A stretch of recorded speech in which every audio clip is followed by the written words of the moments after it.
Welcome back to Just a Minute, Just a Mishnayos. This Mishnayos in the Nishmas for Edele Basrachal Neschus of Eli Yitzchak Ben Gila and the Frost Der Basivish Tafu Shlema. So Masechas Gittin Perik Dalad Mishnah Dalad the Mishnah Hey Evet Shenishba Ufdauhu.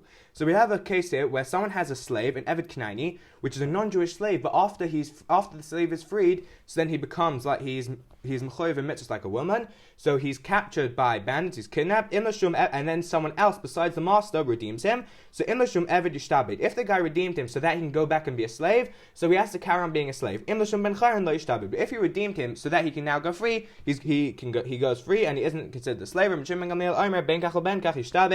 Gamliel says it doesn't matter. It's very nice this guy redeemed him, but even if he redeemed him so that he can go free, he still has to go and be a slave because it's not up to him like what he does with this guy's slave.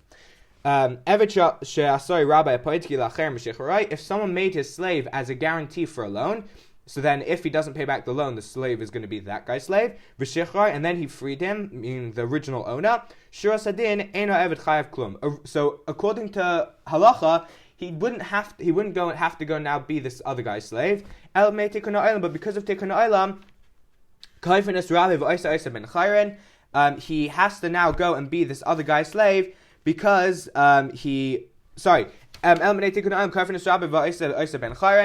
master, his second master, who the loan was lent to, he has to write him a document saying that he's free and that he's not a slave anymore, because otherwise we're worried that people are going to think that if he gets married, then people are going to be worried that really he's actually a slave. So he has to write him this document to prove that he isn't, even though really he isn't supposed to be this guy's slave. Because of shtar damav, then the slave writes a document. He writes a shtar saying that he's going to give this guy the amount of money which he's worth, because this guy was supposed to get him as the guarantee. So he has to get his money back. So the slave is going to pay instead. Gamliel says the slave does not have to pay up any money. It's not his fault. His original owner has to deal with the guy he lent money to. Good Shabbos, and those days Mishnayos.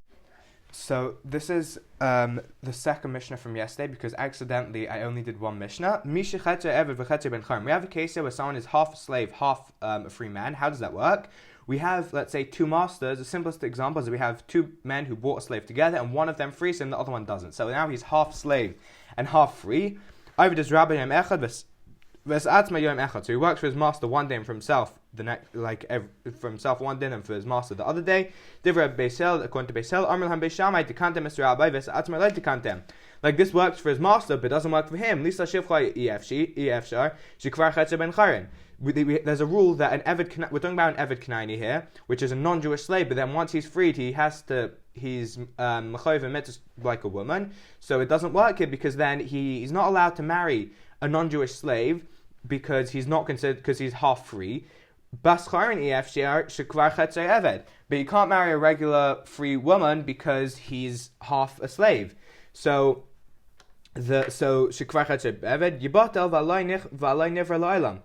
So what we say is now we can't get married.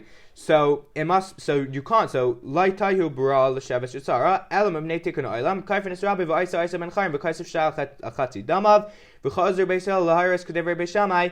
So he has to basically pay his master with half his value, and his master has to free him so that he can go and get married because of tikkun olam, and beisel agreed with beishamai.